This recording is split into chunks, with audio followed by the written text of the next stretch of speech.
So now we will start with coordinate geometry. Coordinate geometry में total 3 chapters हैं mostly, straight lines, circles and conic sections. Straight lines chapter का direct question mostly नहीं आता है. There is no direct question from straight lines in the exam. There are only 3 questions. Mostly straight lines में से जो questions frame किए जाएंगे, क्या-क्या important concept है, I will discuss those. In coordinate geometry, it is mostly about making equations in exam. Because first of all, you always have to make a rough diagram and then you have to write equations. Always remember if the number of equations, जितने number of equations है और number of variables, if they are same, you can always solve the question because that is what mathematics says. कि basically जितनी x की value suppose जितने variable के लिए solve करना है उतनी इक्वेशन हमने लिख ली तो हमारा आंसर आ जाए. तो हमें क्या करना है, whatever the given information the question, उस इन्फॉर्मेशन के हिसाब से how do we make the equations, वही चीज हम यहाँ पे इसमें डिस्कस करेंगे. Straight line becomes important because straight lines comes combined with circles and conic sections. Like इसके कॉन्सेप्ट को कंबाइन करके यूज किया जाता है. स्पेशली स्ट्रेट लाइन्स में जो इंपॉर्टेंट कॉन्सेप्ट्स रहते हैं that is geometrical concept for figures like rhombus हो गया, स्क्वायर हो गया, and there is a triangle, circle, in circle. Those type of questions becomes important in straight lines. तो वो aspect हम यहाँ डिस्कस करेंगे and in that there are some properties also जो आपको पता होनी चाहिए. तो वो वहां पे इंपॉर्टेंट हो जाता है. Straight line becomes also important क्योंकि इसकी प्रॉपर्टीज को यूज करके कॉम्प्लेक्स नंबर में भी क्वेश्चन बनाया जा सकता है. तो स्ट्रेट लाइन से इसीलिए मोस्टली डायरेक्ट क्वेश्चन नहीं आता है because it is combined with other chapters. This is like trigonometry के जो एस्पेक्ट होते हैं it can be used in other chapters also because उसके जो प्रॉपर्टीज होती है that can be used. But coordinate geometry is the easiest portion. हम straight line से स्टार्ट करेंगे then we will go to circles.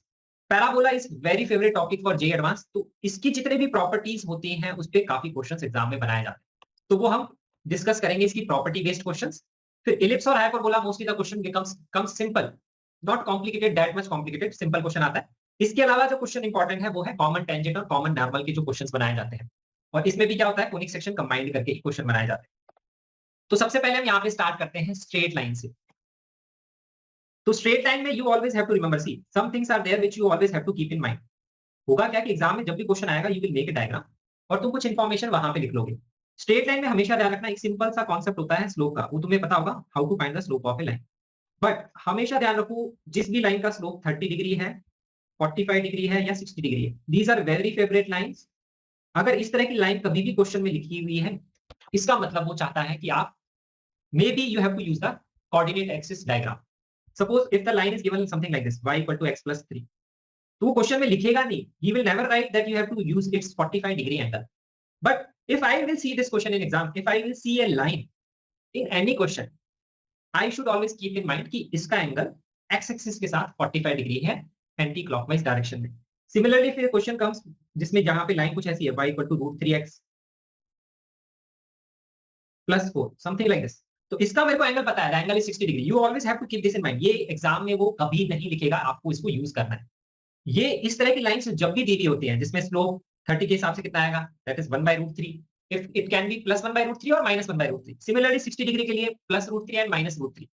You might have to use the coordinate axis diagram. Always remember this क्योंकि exam में question में ये काफी common तरीके की लाइंस होती हैं जो क्वेश्चन में दी हुई होती हैं. ये आपको हमेशा जब भी कोऑर्डिनेट ज्योमेट्री का क्वेश्चन आएगा, मैं लाइन जब भी देखता हूं I always look this first. You always have to look this first कि आपको ऐसा हो सकता है आपको जो डायग्राम है उसमें ये यूज करना पड़ जाएगा. ये जो लाइन है इसका यहाँ पे एंगल कितना है, दैट इज 45 डिग्री है या 60 डिग्री है, whatever, that can be used in the question always. इसीलिए डायग्राम भी बनाते वक्त हम थोड़ा फिर कोऑर्डिनेट एक्सिस को वहां पे ड्रॉ करते हैं. तो ये चीज आपको हमेशा ध्यान रखनी है. इसके अलावा यू नो द फॉर्मूले. वो फॉर्मूले मैं यहाँ पे एज सिंगल फॉर्मूले डिस्कस नहीं करूंगा. जैसे एक तो ये हो गया स्लोप. अगर आपको कभी भी 2 पॉइंट्स भी दिए हुए हैं, always find the slope first and see if it is that कि वो फेवरेबल स्लोप तो नहीं है, 45 डिग्री या उसके हिसाब से स्लोप तो नहीं है. Always check these kind of things. ये क्वेश्चन में दिया हुआ नहीं होता. कुछ क्वेश्चन इस तरह से फ्रेम किए जाते हैं क्वेश्चन में हमें समझ नहीं आ रहा कि हम क्या करें, हमें स्टार्टिंग नहीं मिलता है, हमें कुछ लिंक नहीं मिल रहा है. Always have to check this क्योंकि काफी क्वेश्चंस मैंने देखे हैं जिसमें इस तरह की इंफॉर्मेशन को यूज कर लेते हैं. Then we see the question की वो ट्रिक है, वो ट्रिक नहीं है. ये आपको हमेशा दिमाग में रखना है. दूसरी बात करते हैं अपन पॉइंट्स की. तो अगर स्ट्रेट लाइन का क्वेश्चन है या कोऑर्डिनेट ज्योमेट्री का कभी भी क्वेश्चन है, अगर आपको एक पॉइंट कभी भी दिया हुआ है तो पॉइंट को कैसे कैसे यूज किया जाता है, यू ऑल्सो नो दिस. अगर आपको किसी भी क्वेश्चन में एक पॉइंट दिया हुआ है, एक लाइन दी हुई है क्वेश्चन में, वो आपको जरूरी नहीं है लिखेगा कि पॉइंट का लाइन से डिस्टेंस निकालो. Always remember this. Direct question may not come कि इस पॉइंट का इस लाइन से डिस्टेंस बताओ कितना होगा. But if in any question a point is given and if a line is given and if I see कि एक पॉइंट और एक लाइन दिया, तो मेरे दिमाग में हमेशा एक फिगर रहता है दैट फिगर इज कि उस लाइन पे इस पॉइंट से मैं परपेंडिकुलर ड्रॉ करूंगा, then I can find this distance, I know the formula. You always have to keep this in mind, ये क्वेश्चन में कभी नहीं देगा, और ये काफी जगह क्वेश्चन में कई बार यूज आ जाता है as a part of the question. तो ये बेसिक है, इसके अलावा जो बेसिक फॉर्मूले होते हैं स्ट्रेट लाइन के वो आपको हमेशा दिमाग में रखने हैं। अब यहाँ पे हम देखते हैं कुछ शेप्स, जो शेप्स आपको पता होनी चाहिए, पैरेललोग्राम, रेक्टेंगल, स्क्वायर और रोम्बस। इसकी कुछ प्रॉपर्टीज होती हैं, कैसे कैसे यूज आती हैं। जैसे सपोज यहाँ पे पैरेललोग्राम की अगर हम बात करते हैं, opposite sides are equal, opposite sides are parallel. तो इक्वालिटी ऑफ अपोजिट साइड्स ये इतना इंपॉर्टेंट नहीं है, because equality of opposite sides का मतलब you have to apply distance formula, distance between these two points, distance between these two points. वैसे वो important नहीं है, but equality of opposite sides it can be used किसी भी triangle के अंदर। अगर साइड्स की इक्वालिटी का यूज होता है, जैसे आइसोसेलेस ट्रायंगल होता है, इस तरह से वहां पे इसका यूज आ सकता है, नहीं तो इसका वैसे कोई यूज नहीं होता है। पैरेलल साइड्स का कभी भी हमेशा क्वेश्चन में कभी भी पैरेलल दिया हुआ है, you always have to use this, कि आपको क्या करना होता है, स्लोप्स इक्वेट करने होते हैं। तो ये क्वेश्चन में वो ये नहीं बोलेगा कि आपको स्लोप्स इक्वेट करने हैं, कभी भी पैरेलल की कंडीशन लिखी हुई है, you have to equate slopes, it is indirectly written in the question. Diagonal bisect करती है, ये काफी इंपॉर्टेंट है, ये काफी जगह क्वेश्चंस में यूज आता है कि डायगोनल्स जो है पैरेललोग्राम की बाइसेक्ट करती है। ध्यान रखेंगे बाइसेक्ट करने का मतलब क्या है, मिड पॉइंट। तो ये काफी कॉमन है, काफी क्वेश्चंस में it is a part of the question जिसमें इसको यूज कर सकते हैं, कि डायगोनल्स के एंड पॉइंट्स को ज्वाइन करते हैं। इसको मैंने ज्वाइन किया, these are bisecting each other, ये लेंथ इसके बराबर होती है। तो हम यूज करते हैं इसमें सेक्शन फॉर्मूला, यहां बोलते हैं mid point formula. Mid point formula is B and D midpoint is same as A and C midpoint. This is the condition which we always use. Opposite angles are equal, ये हमें यहाँ पे लिखा हुआ है। इसका यूज कम आता है, इसका यूज जनरली तब आ सकता है जब आपको एंगल बिटवीन लाइंस को इक्वेट करना है, कि अगर आपने को ये लाइन दी हुई है, ये लाइन दी हुई है, और ये लाइन या ये लाइन, इसमें एंगल्स को इक्वेट करना है, एंगल बिटवीन लाइंस का फॉर्मूला। बट पैरेललोग्राम में मैंने हमेशा नोटिस किया है कि ये जो सेकंड और थर्ड प्रॉपर्टी है, इसका सबसे ज्यादा यूज आता है क्वेश्चंस को सॉल्व करने के लिए। अगर क्वेश्चन में कभी भी पैरेललोग्राम दिया हो, ये मेरे हमेशा दिमाग में रहता है। नेक्स्ट बात करते हैं हम रेक्टेंगल की। तो रेक्टेंगल में क्या होता है, डायगोनल्स की लेंथ इक्वल होती है और बाइसेक्ट करती है एक दूसरे को। वो तो बाइसेक्ट की प्रॉपर्टी तो सेम होगी जो पैरेललोग्राम में भी थी। इसमें यहाँ पे ऑल एंगल्स 90 डिग्री होता है, तो इसका यूज आता है एग्जाम्स में क्वेश्चन को सॉल्व करने के लिए, m1 m2 -1, ये हमेशा यूज आएगा। The slope of this line and product of slope of this line is -1। Next is rhombus. Rhombus is what is the difference. ये सारी प्रॉपर्टीज तो चलेंगी ही पैरेललोग्राम की, because rhombus is also a parallelogram. All sides are equal, इसका use आ सकता है, सबकी साइड की लेंथ इक्वल है। डायगोनल बाइसेक्ट एट 90 डिग्री, यहाँ पे ये यूज आता है, बाइसेक्ट तो करेंगी बट एट ऑल्सो 90 डिग्री। इसमें डायगोनल्स की लेंथ इक्वल नहीं होती है, तो ये इंपॉर्टेंट है रोम्बस के लिए, because here you will use m1 m2 -1 and you will also use कि मिड पॉइंट ऑफ जो एंड है वो यहां पे आप इक्वेट कर सकते हैं। Mid point formula you have to use. ये काफी इंपॉर्टेंट प्रॉपर्टी है, it becomes very very important this one, जो यहाँ पे लिखी हुई है, डायगोनल्स आर एंगल बाइसेक्टर्स। इसका मैं आपको एंगल बाइसेक्टर्स आगे जब एक्सप्लेन करूंगा तो मैं बताऊंगा किस तरह से इसका यूज आता है। This is very important for point of view of rhombus. तो डायगोनल्स क्या करते हैं, एंगल्स को बाइसेक्ट करते हैं। ये वाला जो एंगल है और ये वाला जो एंगल है, ये इक्वल होते हैं, बिकॉज यहाँ पे अपोजिट एंगल्स इक्वल है और ये बाइसेक्ट भी करते हैं, तो ये सारे एंगल इक्वल होते हैं। और इसको मैं बाद में बताऊंगा, दिस इज वेरी इंपॉर्टेंट, क्योंकि यहाँ पे ये जो ट्रायंगल बनता है, this is a isosceles triangle. If you can see this small triangle is, this is isosceles triangle. तो मैं एंगल बाइसेक्टर का बाद में बताऊंगा यूज, जिसमें आइसोसेलेस ट्रायंगल में भी यूज आता है और एंगल बाइसेक्टर में भी यूज आता है। This is very important from rhombus point of view, जिसको हम इग्नोर कर देते हैं, लेकिन इससे क्वेश्चंस कई बार डायरेक्टली सॉल्व हो जाते हैं। अब हम बात करते हैं स्क्वायर की। Square is combination of everything, like rectangle भी होता है, रोम्बस भी होता है, तो इसमें सब कुछ होता है। एंगल बाइसेक्ट भी करते हैं, एंगल बाइसेक्टर भी होता है, डायगोनल्स इक्वल भी होता है, 90 डिग्री होता है। जनरली स्क्वायर पे क्वेश्चंस कम आते हैं, क्योंकि इसमें तो सारी चीजें आप अप्लाई कर सकते हो, सारी साइड्स की लेंथ भी इक्वल है, यहाँ पे डायगोनल्स की लेंथ भी इक्वल है, अपोजिट एंगल बाइसेक्ट भी करते हैं, 45 डिग्री 45 डिग्री, वो सब चीजें आप अप्लाई कर सकते हो। हाँ बोलो रवि। सो वो आइसोसेलेस कैसे हुआ, 90 डिग्री पे और दोनों साइड डायगोनल तो unequal. Isosceles not this one, isosceles is this one, ये वाला, दिस इज आइसोसेलेस। यस, मैं इस ट्रायंगल की बात कर रहा हूँ। तो ये चीज मैं आगे एक्सप्लेन करूंगा कि किस तरह से इस पे क्वेश्चंस बनाए जाते हैं, विच इज क्वाइट कॉमन, जो क्वेश्चन एग्जाम में आ सकता है।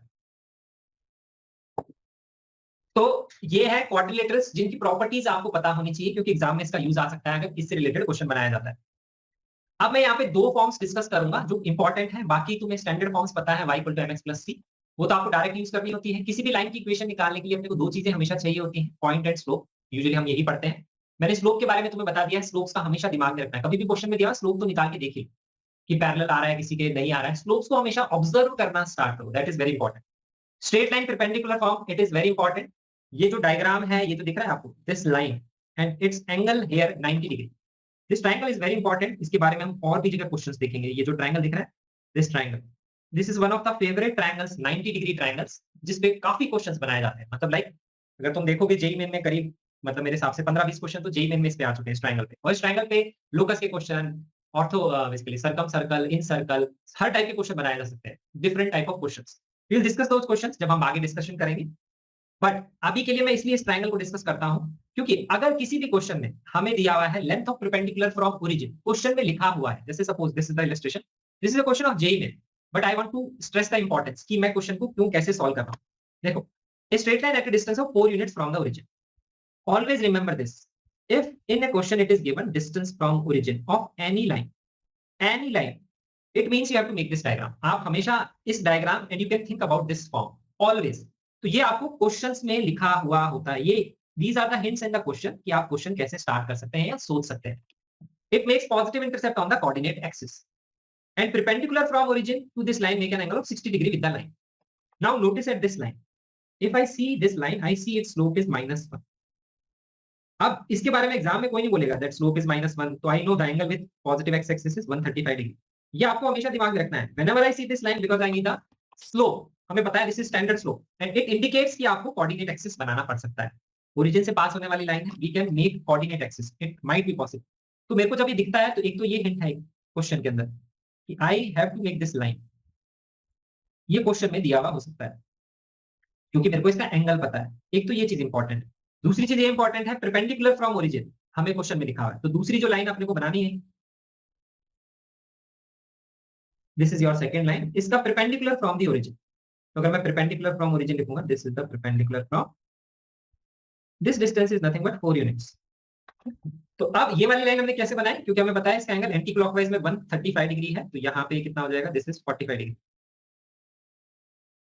अब हमें लिखा हुआ है the perpendicular makes an angle of 60 degree with this line, the perpendicular makes an angle of 60 degree with this line. तो यहाँ पे ये वाला जो एंगल है, दिस एंगल इज 60 डिग्री। ऐसे ही हो गया यहाँ पे। तो अब देखो, अगर सपोज इस क्वेश्चन को तुम रीड करते हो, कोई जैसे स्ट्रेट लाइन का question, if I read this question, if you want make a diagram, अगर तुम डायग्राम बनाओगे तो तुम एक रफ डायग्राम बनाओगे। लाइक तुम क्या करोगे, एक लाइन बना लोगे और परपेंडिकुलर का एंगल इसके साथ 60 degree, it becomes difficult to think कि हम कैसे क्वेश्चन को करेंगे सॉल्व। बट अगर तुम इस तरह से करते हो तो हमें इस लाइन की इक्वेशन लिखनी है, तो मुझे ये पता है कि इस लाइन की equation I will think in terms of perpendicular form, x cos alpha plus y sin alpha equal to 4। I will think in terms of this. Now I have to do is कि मुझे सिर्फ यहाँ पे alpha find करना है, ये हमारा यहाँ पे क्वेश्चन है। अब यहाँ पे ये एंगल 60 है, ये है, ये भी हो सकता है 60, वो भी हो सकता है,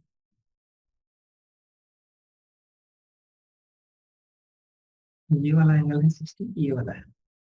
okay, so what we have to think is कि हमें अल्फा यहाँ पे निकालना है। तो अल्फा बेसिकली क्या होगा, this is the angle alpha, तो इसलिए हमने यहाँ पे डिफाइन किया था anti clockwise angle with perpendicular. So if this is 60, this is 45, this will also be 45।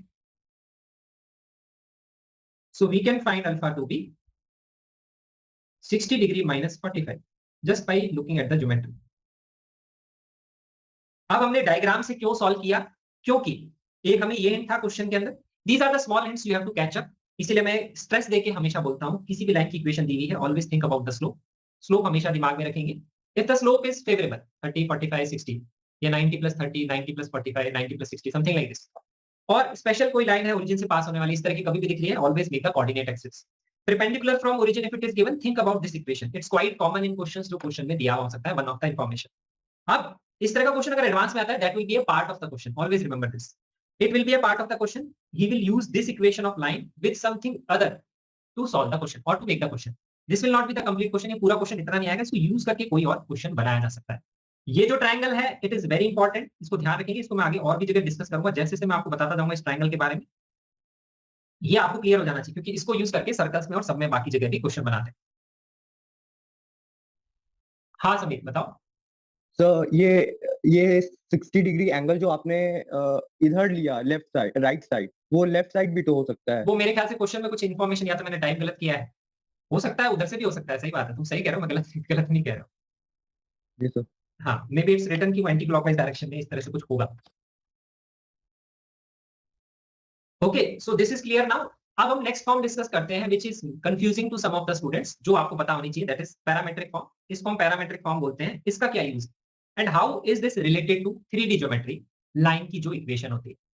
मैं हमेशा दोनों को साथ में ध्यान रखता हूँ, 3D geometry and 2D geometry line की इक्वेशन, ये जो पैरामेट्रिक फॉर्म की है ये सेम होती है। होता क्या है देखो, if a line is given की जो x1, y1 से पास करती है, तो इस लाइन की इक्वेशन अपन कैसे लिख सकते हैं? We can write the equation of line as y minus y1 upon x minus x1 equal to slope of the line. Slope of line अपना क्या है? That is equal to tan theta. और tan theta को अगर मैं लिखना चाहूंगा, theta हमारा क्या है? Angle with x axis in anti clockwise direction. तो tan theta I can write it as sin theta upon cos theta. अब मैं अगर sin थीटा को यहां ले जाऊं और इसको अगर मैं यहां ले जाऊं, तो यही चीज यहां पे लिखी गई। This is the equation. तो ये जो पार्ट है, this is nothing but equation of the line. ये इतना जो पार्ट है, this is nothing but equation of line only. But always remember, अगर तुम्हें इस फॉर्म को यूज करके क्वेश्चन सॉल्व करना है, तो हमेशा कोऑर्डिनेट एक्सिस का डायग्राम बनाना जरूरी होता है। It is important to understand this, क्योंकि अगर जैसे यहाँ पे ये जो आर डिफाइन किया गया है, दिस रेशो, ये हम प्रूव कर सकते हैं कि ये जो रेशो होता है, this is nothing but equal to r. R होता है distance of the point x, y on the line from x1, y1। हम इसको यूज कैसे करते हैं? इसको पैरामेट्रिक फॉर्म भी बोला जाता है, इसको डिस्टेंस फॉर्म भी बोला जाता है। इसका भी हम एक क्वेश्चन देखेंगे। इसको यूज कैसे किया जाता है? इसको यूज किया जाता है कि अगर सपोज एक लाइन के बारे में इंफॉर्मेशन पता है, अगर हमको उसका स्लोप पता है, if you no it's slope, if you no A point on the line, तो हम यहाँ पे पॉइंट लिख सकते हैं। अगर हमें ये भी पता है, this is the point given on the line x1, y1, and you have to find a coordinate on the line जो इस पॉइंट से किसी एक पर्टिकुलर डिस्टेंस पे है, जो कि मैंने यहाँ पे बनाया। ये पॉइंट पता है अपने को, लाइन का स्लोप पता है, तो हमें पता है कि if you know the point on the line and the slope of the line, we can find the equation of the line y equal to mx plus c या y minus y1 upon x minus x1 equal to slope. तो इस line की equation तो अपन लिख सकते हैं, but इसका use कैसे आता है? अगर लाइन पे if you have to find a point from this point at a particular distance, distance d right side, distance d left side, तो वो जो r लिखते हैं वो प्लस माइनस d लिखते हैं। एक्चुअल में ये जो चीज है, this is just basic geometry. Suppose मैंने जो डायग्राम बनाया है, if you have to find this point on the right side, तो राइट साइड में अगर पॉइंट निकालना है, तो what I will do is I will make this 90 degree here. तो अब यहाँ पे हम ये वैल्यू क्या लिख सकते हैं? This distance is nothing but d cos theta. We can write this height as d sin theta.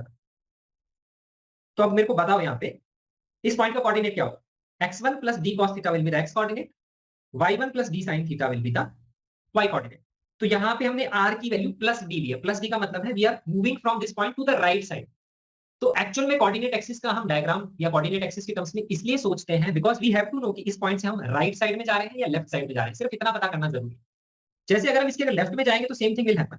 यहाँ पे अगर आप इसको ज्वाइन करोगे, अभी भी ये लेंथ कितनी आएगी? This is nothing but d cos theta, because here it is also theta, here it is also d sin theta. क्योंकि अब हम इस पॉइंट से नीचे जा रहे हैं, तो x कोऑर्डिनेट क्या हो जाएगा? रिड्यूस हो जाएगा। x minus x1 minus d sin theta, y coordinate will also reduce, y1 minus d cos theta. इसीलिए दो पॉइंट्स आते हैं। r की वैल्यू अगर आप प्लस माइनस d लोगे, तो यहाँ पे आप नोटिस करो x और y क्या आएंगे? x की वैल्यू अगर आप यहाँ निकालोगे तो आएगी that is x1 plus r cos theta, और y कोऑर्डिनेट क्या आएगा? y1 plus r sin theta.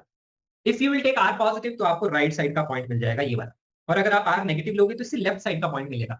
Coordinate axis के साथ में इसको सोचना इसलिए जरूरी है क्योंकि आपको पता होना चाहिए the position of new point with respect to the old point, कि आपको राइट में जाना है और either you have to go to left side. इसलिए कोऑर्डिनेट एक्सिस के साथ में ही हम इसको ध्यान रखते हैं। तो ऐसे वाले क्वेश्चंस में जिसमें तुम इसका यूज कर रहे हो कभी भी नया कोऑर्डिनेट निकालने के लिए, इसका यूज ऐसे ही आता है। लाइन के ऊपर अपने को एक दूसरे पॉइंट का कोऑर्डिनेट निकालना होता है। अब क्वेश्चन में ये नहीं लिखा होता कि लाइन के ऊपर अपने दूसरे पॉइंट का कोऑर्डिनेट निकालना है। जनरली क्या होता है कि ये जो दूसरा पॉइंट होता है, इसको ज्वाइन करके ऐसे कुछ मैं अगला क्वेश्चन बताऊंगा तो उससे तुम्हें क्लियर हो जाएगा कि वो क्या चीज की बात कर रहा है। अब पहले मैं इसको रिलेट करता हूँ 3D ज्योमेट्री की लाइन से। तो 3D ज्योमेट्री में you know the equation of line, आपको इतना बेसिक आइडिया होना चाहिए कि ये हम इक्वेशन ऑफ लाइन लिखते हैं 3D ज्योमेट्री के अंदर। और यहाँ पे जब अपन ये इक्वेशन ऑफ लाइन लिखते हैं, इसमें ए बी सी क्या होते हैं? It is the direction ratio of the line, यही होता है। अब यहाँ पे अगर इस लाइन की इक्वेशन देखोगे तो इस वाले पार्ट को तुम नोटिस करो, ये जो लिखा है इसको मैं ऐसे लिख सकता हूँ x माइनस x1 अपॉन, या मैं लिख सकता हूँ y minus y1 upon x minus x1। This is nothing but dy, लिख सकते हैं अपन ऐसा। तो अगर सपोज ये 3D ज्योमेट्री नहीं होता, if it is suppose to be 2D geometry, so this equation of line will be similar to this line. ये यही लाइन है। तो बेसिकली 3D ज्योमेट्री में जो लाइन की इक्वेशन लिखी जाती है कि एक ये इक्वेशन होती है xy प्लेन में लाइन की, एक ये इक्वेशन होती है yz प्लेन में लाइन की। yz प्लेन में लाइन की इक्वेशन लिखूंगा तो मैं लिख सकता हूँ y minus y1 upon z minus z1 is equal to b by c। और क्योंकि अगर ये 3D ज्योमेट्री की लाइन है तो what we have done is कि 2D ज्योमेट्री में जो लाइन की इक्वेशन होती है y - y1 / x - x1 equal to slope, y - y1 / z - z1 equal to slope, उन दोनों को कंबाइन करके हमने यहाँ पे ये इक्वेशन लिखी हुई। So this 3D geometry line is same to 2D geometry line, same ही चीज ये यहाँ पे होती है। तो यहाँ पे अपन इसको ऐसे भी लिख सकते हैं और ये चीज इससे तुम रिलेट कर सकते हो, ये एक ही चीज लिखी हुई है, ये ध्यान रखेंगे। तो जैसे सपोज 2D ज्योमेट्री में अगर अपने को कोई लाइन लिखनी है, जैसे अपना पॉइंट लिखा हुआ है 1, 2 और सपोज दिस इज 4, 6, तो इस लाइन की इक्वेशन अपन 3D ज्योमेट्री में जैसे लिखते हैं वैसे भी लिख सकते हैं। तो मैं लिख सकता हूँ x - 1 अपॉन और y - 2 अपॉन में अपन क्या लिख सकते हैं, x का डिफरेंस वो आएगा a, तो आ जाएगा 4 - 1 3, और y का डिफरेंस 6 - 2 आ जाएगा 4। तो ये इक्वेशन अपन ऐसे लिख सकते हो। नोटिस करो ये वही इक्वेशन है, स्लोप जो है y - y1 upon x - x1 equal to slope, ये वही चीज यहाँ पे लिखी है। तो इसके जो कॉन्सेप्ट्स हैं या इसके जो क्वेश्चन है स्ट्रेट लाइन की 2D ज्योमेट्री में, वो आप जैसे 3D ज्योमेट्री में वेक्टर्स में चेंज करके आई कैप जी कैप की कैप में वैसे भी सॉल्व कर सकते हैं, सेम ही चीज है। बट 2D ज्योमेट्री में एक ये फायदा होता है कि ये जो रेशियो होता है, इसमें अगर अपन नीचे साइन थीटा कॉस थीटा में चेंज कर लें, मतलब यहाँ ये 3 और ये 5 आ गया, इसको अगर अपन यूनिट वेक्टर बना लें √3² + 4² से डिवाइड करके, क्योंकि देखो ये यूनिट वेक्टर है साइन थीटा कॉस थीटा, और यहाँ पे भी क्या है √3² + 4²। तो अगर मैं इसमें ये यूनिट वेक्टर बना लेता हूं तो इसको अगर अपन इक्वल टू r कर लेंगे तो it will give you the coordinate of x, जो उस लाइन के ऊपर एट ए डिस्टेंस r या d के बराबर है। ये चीज हम वहां पे बोल सकते हैं। सो 3D ज्योमेट्री की जो इक्वेशन ऑफ लाइन है that is just nothing but दो 2D ज्योमेट्री की इक्वेशन को लाइन को कंबाइन करके। इसीलिए सपोज जैसे देखो इस तरह से लाइन की इक्वेशन अपने को दी भी हो सकती है। It is the basic of equation of line, कि किसी भी इक्वेशन ऑफ लाइन को समझना जरूरी होता है। लाइन की इक्वेशन कैसे भी जेईई एडवांस में लिखी हुई हो सकती है, जेईई में वैसे क्वेश्चन आते हैं, बट इस तरह से वो क्वेश्चन को कंफ्यूज करने के लिए बनाते हैं। तो ये जो लाइन की इक्वेशन होती है तुम नोटिस करो, this is nothing but x और वाई प्लेन में एक इक्वेशन है, ये वाई और जेड प्लेन में एक इक्वेशन है। तो इसको अगर अपन स्टैंडर्ड फॉर्म में चेंज करते हैं तो अपन क्या बोलते हैं, एक्स अपॉन वाई कर लो। तो अपन क्या करते हैं, वाई को इन टर्म्स ऑफ एक्स लिख लेते हैं, x minus lambda minus 1 upon lambda, और यहाँ पे भी जो वाई है यहाँ पे भी उसको हम यहाँ से लिख लेते हैं z minus lambda upon lambda root lambda minus 1। तो अब ये जो इक्वेशन अपन ने क्या की, ये एक 2D की इक्वेशन है, ये एक 2D की इक्वेशन, उसको कंबाइन किया। किससे कंबाइन किया, जो एक कॉमन वेरिएबल था। कॉमन वेरिएबल क्या है, वाई, क्योंकि इन दोनों में वाई है। तो वाई से हमने दोनों को इक्वेट कर दिया, इसलिए इस इक्वेशन को ऐसे लिखा जाता है। तो इससे अपन इसके डायरेक्शन, रेशियो और वो सब चीजें लिख सकते हैं, क्योंकि इसमें लिख सकता हूँ y - 0/1, तो इसलिए इसको इस तरह से लिखा हुआ जाता है। इसको अपन ऐसे इसलिए लिखते हैं और इसको अपन ऐसे इसलिए भी लिख सकते हैं। इस तरह से सपोज ऐसी इक्वेशन लिखी होती है तो देखो ये क्या है, ये इक्वेशन है एक 2D इक्वेशन, 2x = 3y, ये xy प्लेन में इक्वेशन है। तो xy प्लेन की इक्वेशन को तुम कैसे लिख सकते हो, x/3 = y/2 लिख सकते हैं अपन। तो इसको मैं यहाँ पे ऐसे भी लिख सकता हूँ, x/3 = y/2 लिख सकते हैं भाई। अपने को पता है, इतना वाला पार्ट तो लिख लिया। अब राइट साइड का अपने को पार्ट लिखना है। राइट साइड में इन दोनों का z से कोई रिलेशन नहीं है, लेकिन z हमेशा कांस्टेंट है। तो z = 1 को जो आप है z - 1/0 भी लिख सकते हैं इसको, कि इसको 1 ले गया अपॉन 0, और नहीं भी लिखेंगे तो देखो ये वाला पार्ट तो अपना वही है, x/3 = y/2, यही वाला पार्ट लिखा है। और z = 1 है, तो z = 1 मतलब z हमेशा एक कांस्टेंट क्वांटिटी है, उसको तुम अलग से भी लिख सकते हो। z = कांस्टेंट कब होगा, जब वो z एक्सिस के ऊपर एक पॉइंट होगा। ये अपना z एक्सिस है, x और y अपना यहाँ पे प्लेन में होता है, तो z = 1 यहाँ पे होगा। तो जो भी लाइन बनेगी वो एक ऐसा xy प्लेन है जो इसको z = 1 को कट कर रहा है। तो उसका अगर अपन डायरेक्शन डिफाइन करेंगे तो k कैप में वो 0 डायरेक्शन में होगा, क्योंकि वो x एक्सिस और xy प्लेन में लाइन करने वाली लाइन है। तो वो जो है हमेशा क्या होगा, उसका डायरेक्शन रेशियो जो होगा k कैप की डायरेक्शन में 0 होगा। उसको हम इसे भी समझ सकते हैं। तो ये सिर्फ मैं आपको एक्सप्लेन कर रहा हूँ कि 3D ज्योमेट्री की जो लाइन की इक्वेशन है, 2D ज्योमेट्री की ये वाली जो लाइन की इक्वेशन है parametric form, they are interrelated, they are the same things. यहां तक सबको क्लियर है? किसी को कुछ पूछना है तो पूछ लो, फिर अपन इसका एक क्वेश्चन देखते हैं।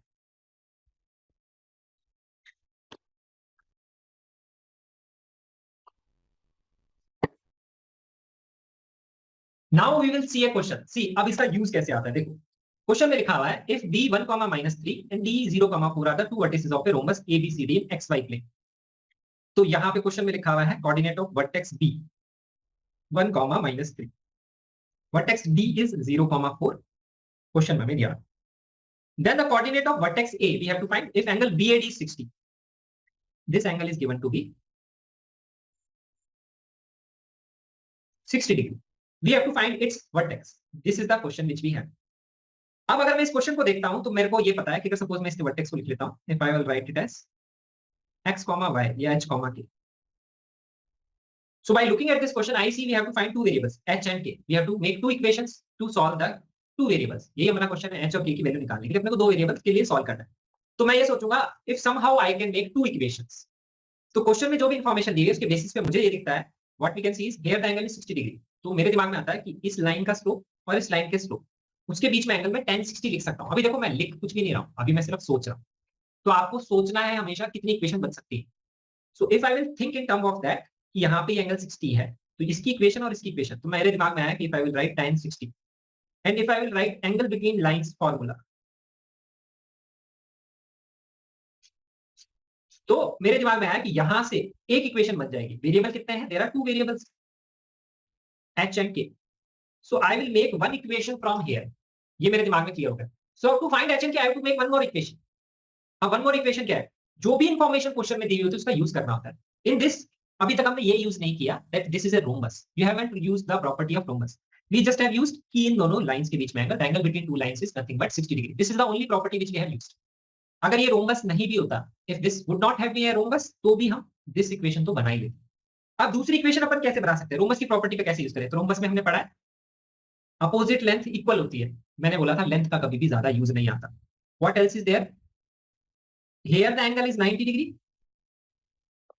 Here the angle bisects. So this is 30 degree. And this is the midpoint.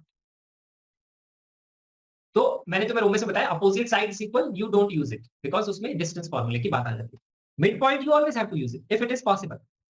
यहां पे हमें दिख रहा है this point is 1, -3, this is 0, 4। You can find this mid point. ये क्या होगा?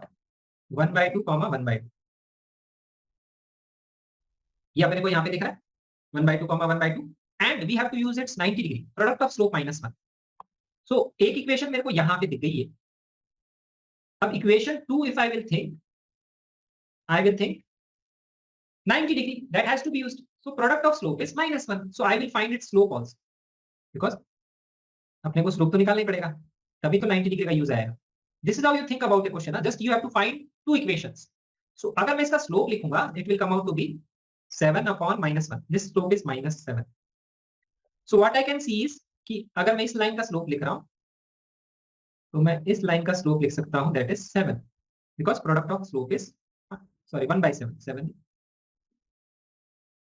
y2 - 5/x2 - 6। Okay, so this slope is 1/7।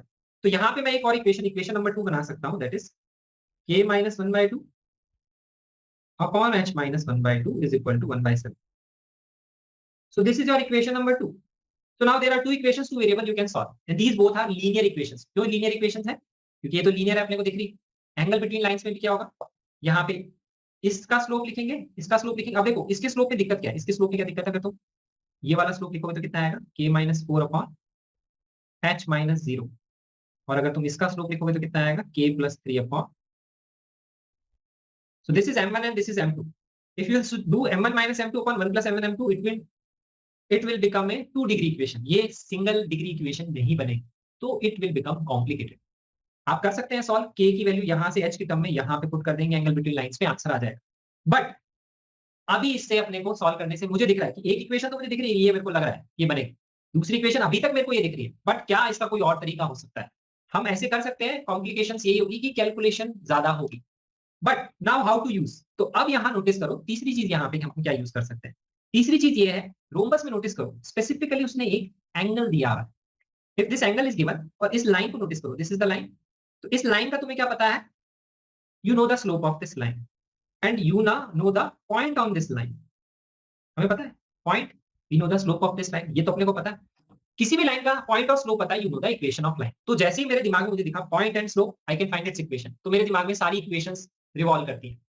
But question में है इस लाइन के ऊपर you have to find a point, you have to find a point on this line. तो इसी के लिए अभी अपन ने देखा parametric form. If you know the equation of a line and if you have to find a point on this line, अगर if you know the distance of that point from a fixed point, जैसे अपने को पता है इस point से इसका distance कितना है, अब अपने को सिर्फ ये डिस्टेंस निकालना है, which is easier to find. क्यों? Because we know this whole length, this is bisecting, तो बाइसेक्टिंग में हम लेंथ भी निकाल सकते हैं, तो we can find this length easily.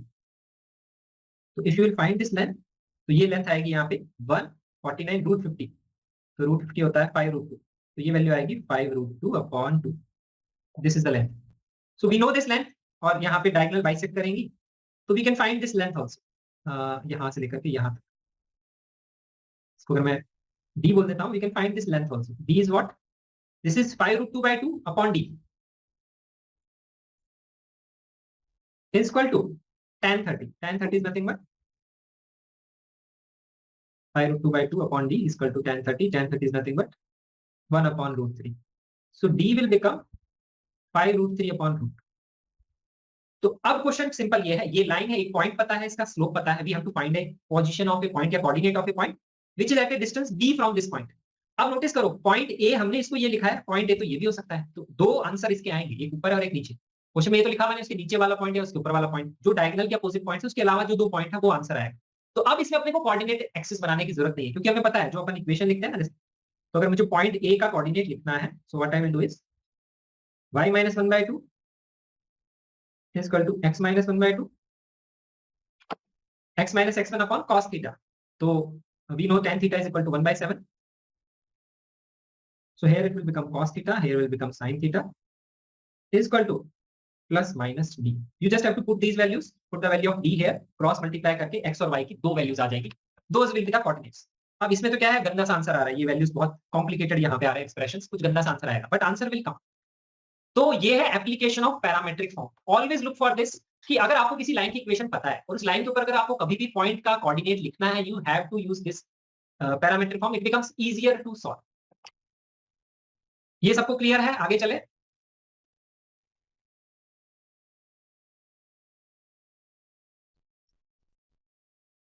किसी को किसी में कुछ पूछना है तो पूछ लो, नहीं तो आगे चलते हैं. So I have explained the concept कि कैसे आपको क्वेश्चन को प्रोसीड करना होता है. These are the things you should always keep in mind while solving a question. अब हम आगे चलते हैं. तो नेक्स्ट इज दिस कॉन्सेप्ट. ये कॉन्सेप्ट सबने पढ़ा हुआ होगा कि अगर हम एक लाइन का एंगल दूसरी लाइन के साथ, if we know the angle and we have to write this equation, तो एक गिवन लाइन है y = mx + c. अब this is also part of the question, this don't be a full question. अगर हम एक line की equation लिखनी है जो एक फिक्स पॉइंट से पास करती है, दूसरे लाइन के साथ एंगल अपने को पता है, तो हमें पता है कि अगर हमें जिस लाइन की इक्वेशन लिखनी है, अगर उसका स्लोप मैं मान लेता हूं m1, तो you can write always the equation like this: m1 minus m upon 1 plus m1m, that is angle between the lines, is equal to plus minus tan theta. So we can find alpha है ना angle.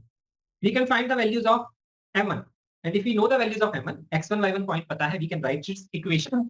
तो अब मैं यहाँ पे ये चीज क्यों बता रहा हूँ, बिकॉज इससे थोड़ी कैलकुलेशन फास्ट हो जाती है. अगर एंगल बिटवीन लाइंस अगर आपको दिया हुआ है और आपको एक लाइन की इक्वेशन निकालनी है जिसके ऊपर एक पॉइंट आपको दिया हुआ है, तो डायरेक्ट आप इक्वेशन ऐसे लिख सकते हैं, क्योंकि हमें पता है line passing through this point will be nothing but y minus y1 upon x minus x1.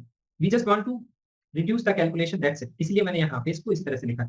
इसको मैं यहाँ पे स्लोप 1 लिख सकता हूँ m1, और जो m1 की वैल्यू है डायरेक्टली आप लिख सकते हैं tan थीटा प्लस अल्फा और tan theta minus alpha directly from the diagram, जो अपने को यहाँ पे दिख रहा है कि जो भी लाइन होगी जिसका दूसरी लाइन के साथ एंगल अल्फा होगा, तो x एक्सिस के साथ उसका एंगल या तो थीटा माइनस अल्फा होगा या theta plus alpha. How this helps, अगर सपोज अपने को थीटा की वैल्यू पता है, अगर सपोज ये थीटा फेवरेबल है, if this is favourable, favourable का मतलब क्या है, 30 45 60, फिर से वही बात, ये अपने अगर ये दिया हुआ है, इट बिकम्स इजियर. और अगर अपने को ये दिया हुआ है और जो दूसरा एंगल है वो भी अगर फेवरेबल है, तो इसकी वैल्यू निकालना इजी हो जाता है. पर अगर अपने को नहीं भी पता, तो अपन लिख सकते हैं tan theta plus tan alpha upon 1 minus tan theta tan alpha. तो अपन डायरेक्टली यहाँ पे वो वैल्यूज पुट कर सकते हैं. अगर अपने को इसका स्लोप पता है तो tan अल्फा की वैल्यू वो पुट कर देंगे, tan थीटा जो है दूसरी लाइन का जो एंगल पता है उसके हिसाब से लिख लेंगे, और जिससे अपन डायरेक्ट आंसर निकाल सकते हैं. तो ये वहां पे थोड़ी कैलकुलेशन इसमें इजी हो जाती है, इसलिए हम ये चीज ध्यान रखते हैं. अब देखो यहाँ पे ये वाला क्वेश्चन है, ये वाला क्वेश्चन है जेईई मेन का, बट इसमें एक इंपॉर्टेंट चीज मैं आपको बताता हूँ कि क्या इंपॉर्टेंट थॉट प्रोसेस है, कैसे आपको सोचना है. तो इस क्वेश्चन में लिखा हुआ है find the equation of straight line passing through the point -2, -7 having an intercept of 3 between the straight lines. तो जैसे मैंने इस क्वेश्चन को देखा, मैंने ऑब्जर्व किया ये दोनों क्या है, ये पैरेलल लाइंस है. These small observations you always have to do in the questions. कि स्लोप्स, हमेशा स्लोप्स पे ध्यान रखेंगे, सबसे बेसिक चीज वही होती है, हमेशा उसको हमेशा नोटिस करना होता है. स्लोप इक्वल है बट फेवरेबल नहीं है, मतलब 30 45 60 नहीं है, तो कोई टेंशन नहीं. एक लाइन जो है इस पॉइंट से पास करती है, इन दोनों के बीच में 3 लेंथ का इंटरसेप्ट कट करती है. तो जहां पे ये कट कर रही है उसकी जो लेंथ है वो यहाँ पे 3 है. ये अपने को क्वेश्चन में दिया. अब अपने को इस लाइन की इक्वेशन निकालनी है, दिस इज द क्वेश्चन. तो अब हम इसकी इक्वेशन कैसे निकाल सकते हैं, तो अब यहाँ पे नोटिस करेंगे, जैसे मैंने तुम्हें बताया था, कभी भी एक पॉइंट और एक लाइन दी हुई होता है तो हम उसके बीच के लिखने की क्या कोशिश करते हैं, and distance of point from A line. तो यहाँ पे इसमें मुझे क्योंकि दिख रहा है पैरेलल लाइंस, तो देखो अगर तुमने पैरेलल लाइंस का डेरिवेशन किया होगा, पढ़ा होगा, पैरेलल लाइंस के बीच का फॉर्मूला तो आपको पता होगा. पैरेलल लाइंस के बीच का फॉर्मूला क्या होता है, y = mx + c1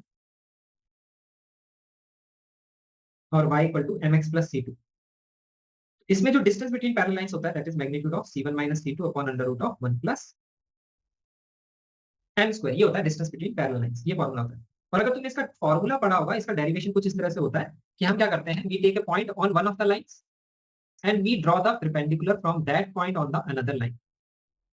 सो बेसिकली हम करते क्या है, एक पॉइंट का दूसरी लाइन से परपेंडिकुलर डिस्टेंस ही निकालते हैं।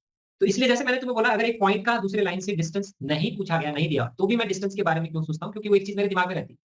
स्पेसिफिकली अगर किसी भी क्वेश्चन में डिस्टेंस या लेंथ की बात करी गई है, तो हमेशा डिस्टेंस के बारे में आपको सोचना चाहिए। जैसे यहाँ पे इसकी लेंथ अपने को दी हुई है। अब ये काफी कॉमन चीज है, ये सर्कल्स में भी आएगी। सर्कल्स में, कॉर्ड में मैं ये चीज काफी यूज करता हूँ। कॉर्ड की कभी भी लेंथ दी हुई है तो मैं बताऊंगा, इसमें एक ट्रायंगल बनता है सेंटर ऑफ सर्कल के साथ में, जो 90 डिग्री का वहां पे परपेंडिकुलर ड्रॉ करते हैं, that is becomes very important. वो कब यूज करना होता है, जब लेंथ की बात करी होती है, उसमें लेंथ ऑफ कॉर्ड दी हुई होती है, लेंथ ऑफ कॉर्ड निकालनी होती है। ऐसा जब भी होता है तब आपको डायग्राम यूज करना ही है। ऐसे यहाँ पे ये क्योंकि अपने को लेंथ दी हुई है, तो हमेशा हम ये सोचेंगे कि अपन ये लेंथ यहाँ पे निकालें। तो इस पॉइंट से पास करने वाला है, इसका स्लोप अगर अपने को पता लग जाएगा तो इक्वेशन आ जाएगी। तो ये लेंथ अपन निकाल सकते हैं डिस्टेंस बिटवीन पैरेलल लाइंस के फॉर्मूले से। तो इसलिए मैं क्या किया, मैंने यहाँ से इस पे परपेंडिकुलर ड्रॉ किया, ये वाला। तो ये लेंथ अपन डिफाइन कर सकते हैं। ये लेंथ कितनी आएगी, c1 - c2 upon under root of a square + b square, ये वैल्यू निकाल। तो अब बन गया है एक 90 डिग्री का ट्रायंगल। और 90 डिग्री के triangle are very favourite triangles, जो आप बहुत जगह देखेंगे, सिर्फ यहाँ पे नहीं, आप 90 डिग्री के ट्रायंगल्स देखेंगे, किसमें, कोऑर्डिनेट ज्योमेट्री में भी देखेंगे। इसमें तो अपने को ज्योमेट्री में तो जगह जगह दिखेंगे भी। और एक स्पेशल 90 डिग्री का ट्रायंगल मैं तुम्हें ऑलरेडी बता चुका हूँ, ट्रायंगल विद पॉजिटिव एक्सिस, मतलब कोऑर्डिनेट एक्सिस के साथ जो होता है।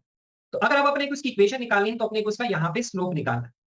तो अब यहाँ पे इस डायग्राम में अपन क्या डिफाइन कर सकते हैं, क्योंकि अगर अपने को 90 डिग्री का ट्रायंगल पता है और अगर अपने को यहाँ पे ये दो लेंथ पता है, तो अपन ये एंगल हमेशा कर सकते हैं डिफाइन। मैं क्या कर सकता हूँ, यहाँ पे ये अपना हो जाएगा दैट इज परपेंडिकुलर, ये हो जाएगा अपना हाइपोटेनस। तो साइन अल्फा मैं यहाँ पे कर सकता हूँ डिफाइन। साइन अल्फा कितना आएगा, 9/5/3। उससे यहाँ पे मैं क्या डिफाइन कर सकता हूँ, tan अल्फा कर सकता हूँ डिफाइन, क्योंकि साइन अल्फा अपने को पता है 3/5 है, तो tan अल्फा कितना आएगा, दैट इज 3/4। तो ये हो गया एंगल बिटवीन द लाइंस। तो अब मैंने अभी बताया था तुम्हें, अगर आपको एंगल बिटवीन द लाइंस पता है और यहाँ पे ये पॉइंट पता है जिससे पास कर रही है, तो इस लाइन की इक्वेशन अपन डायरेक्टली लिख सकते हैं। आप ये लेंथ भी निकालना चाहो तो निकाल दो, लेकिन उसकी जरूरत नहीं पड़ेगी। tan अल्फा आ गया अपना 3/4, ये अपन ने निकाल लिया। अब मेरे को इसका स्लोप पता है, तो मैंने अभी तुम्हें बताया था, इसको मैं मान लूंगा अगर tan थीटा। तो अगर मेरे को इस लाइन की इक्वेशन लिखनी है, तो इस लाइन की मैं इक्वेशन लिख सकता हूँ y + 7/x + 2 = tan of theta plus alpha और tan of theta minus alpha. अब यहाँ पे सिर्फ आपको वैल्यूज पुट करनी है, या तो फिर आप एंगल बिटवीन लाइंस का फॉर्मूला यूज करो, या फिर आप यहाँ पे सिंपली वैल्यूज पुट कर दो, तो आपका आंसर आ जाएगा। तो इस तरह से अपन इसको सॉल्व कर सकते हैं। एंगल बिटवीन लाइंस का फॉर्मूला लगाएंगे, फिर बाद में वैल्यू पुट करेंगे, that also can be done, और आप ऐसे भी कर सकते हैं। तो ये एक इंपॉर्टेंट चीज थी इस क्वेश्चन में। पैरेलल लाइंस के बीच में भी अगर कभी दिया और डिस्टेंस से रिलेटेड कभी भी क्वेश्चन है, you have to find the distance between the parallel lines. तो यहाँ पे तो मैंने किया है। हाँ। अब एक ये क्वेश्चन है, ये काफी कॉमन टाइप ऑफ क्वेश्चन है। ऐसा क्वेश्चन 3D ज्योमेट्री में भी बनाया जाता है, इसलिए मैं यहाँ पे डिस्कस कर रहा हूँ। इसमें भी क्वेश्चन में देखेंगे 4x + 3y = 10, 8x + 6y + 5, ये भी क्या है, पैरेलल लाइंस ही। ओरिजिन से एक लाइन ड्रॉ कर रहे हैं जो इन पैरेलल लाइंस को कहाँ पे मीट करती है, ए और बी पे मीट करती है। क्वेश्चन में यहाँ पे ए और बी लिखा हुआ है, A and B respectively. So will draw a line from origin which will meet these two lines at A and B. तो हमें क्वेश्चन में निकालना है O divides the line segment AB in the ratio. तो OA upon OB, this is what we have to find, this is the question. तो अब ऐसा question 3D geometry में कैसे बनाया जाता है, 3D ज्योमेट्री में क्वेश्चन ऐसे बनाया जाता है कि एक प्लेन है और एक और प्लेन है same, and we have drawn a line from origin, जो यहाँ पे इन प्लेन्स को दो पॉइंट पे कट कर रही है। तो जैसे मैंने ये लाइंस लिखी है, it can be planes also, और जहां पे ये कट कर रही है उसका आपको रेशो बताना है। सेम क्वेश्चन 3D ज्योमेट्री में भी बनाया जा सकता है, सिमिलर टाइप का क्वेश्चन। तो ये वहां पे आ जाता है। ध्यान रखेंगे 2D ज्योमेट्री में जो लाइन होती है और 3D ज्योमेट्री में जो प्लेन होता है, दे आर ऑलमोस्ट सिमिलर, क्योंकि प्लेन का मतलब होता है 3 डायमेंशन। तो अगर हम इसको देखते हैं, पीस ऑफ पेपर जो होता है, this is nothing but plane, लेकिन अगर आप इसको ऊपर से देखोगे, it will represent a line, because third dimension आपने हटा दिया। इस तरह से उसको हम समझते हैं। तो जो क्वेश्चन लाइंस में बनाए जाते हैं वो प्लेन्स में भी बनाए जाते हैं। तो यहाँ पे ये वाला जो है लाइन, ये यहाँ पे प्लेन भी हो सकता है, ये एक और प्लेन हो सकता है। एक लाइन जो है इनको दो पॉइंट्स पे कट कर रही है, और अपने को यहाँ पे रेशियो निकालना है OA और OB। तो इसको अपन कैसे कर सकते हैं सॉल्व, यहाँ पे फिर से देखो, ओरिजिन दिया हुआ है और एक लाइन दी हुई। तो मैं क्या सोचूंगा, एक पॉइंट और एक लाइन दी हुई, तो इसका मैं परपेंडिकुलर डिस्टेंस यहाँ पे निकाल सकता हूँ, और इसका भी मैं परपेंडिकुलर डिस्टेंस यहाँ पे निकाल सकता हूँ। क्योंकि मेरे को इस लाइन की इक्वेशन नहीं पता, तो मैं ये डिस्टेंसेस निकाल सकता हूँ, D1 और D2। इसको अलग दूसरे तरीके से भी कर सकते हैं, वो भी आ जाएगा, कोई प्रॉब्लम नहीं है। तो ये जो डिस्टेंसेस अगर P और Q लिख लिए, तो मैं इस डिस्टेंस को लिख लेता हूँ D1 और D2, ये हम डिफाइन कर सकते हैं यहाँ पे। This distances we can define always. तो अब यहाँ पे हमें ये दिख रहा है कि ये वाला ट्रायंगल और ये वाला ट्रायंगल क्या है, सिमिलर। क्योंकि देखो ये अपोजिट एंगल क्या है, इक्वल, ये 90 डिग्री है। तो हम ये बोल सकते हैं कि OA अपॉन OB किसके बराबर होगा, OP अपॉन OQ के बराबर होगा। हम ये चीज यहाँ पे बोल सकते हैं। तो इसके बराबर होगा तो हम इसको लिख सकते हैं D1 अपॉन D2 के बराबर। और जो D1 और D2 आप डायरेक्टली डिस्टेंस लिख लेंगे ओरिजिन से, तो आपका आंसर आ जाएगा। इस तरह से ये सॉल्व हो जाएगा। अब अगर आपको ये लगता है कि ये मैंने ट्रिक अप्लाई करी है, तो आप ऐसे भी कर सकते हैं कि इस लाइन की इक्वेशन लिख सकते हैं y इक्वल टू mx, और आप क्या करेंगे, ये पॉइंट का कोऑर्डिनेट निकाल लेंगे, इंटरसेक्शन पॉइंट निकाल के, ये पॉइंट का कोऑर्डिनेट निकाल लेंगे, इंटरसेक्शन पॉइंट निकाल के, फिर ओरिजिन के लिए लगाएंगे सेक्शन फॉर्मूला कि अगर वो रेशियो k/1 में डिवाइड करता है वैसे करेंगे, उससे भी k का आंसर आ जाएगा। But that will be the lengthy calculation, इसीलिए मैं ये चीज यहाँ पे आपको एक्सप्लेन कर रहा हूँ। पॉइंट और लाइन दिया हुआ है, तो पॉइंट और लाइन का परपेंडिकुलर डिस्टेंस निकालना भी नहीं है, तो एटलीस्ट कभी क्वेश्चन में फंस जाते हैं तो वो परपेंडिकुलर हमेशा ड्रॉ करके देखेंगे। पैरेलल लाइंस की बात करी थी है, उसमें कभी भी लेंथ का क्वेश्चन है तो आपको हमेशा जो पैरेलल लाइंस के बीच में जो परपेंडिकुलर बनेगा ट्रायंगल, वो आपको बना के हमेशा देखना चाहिए।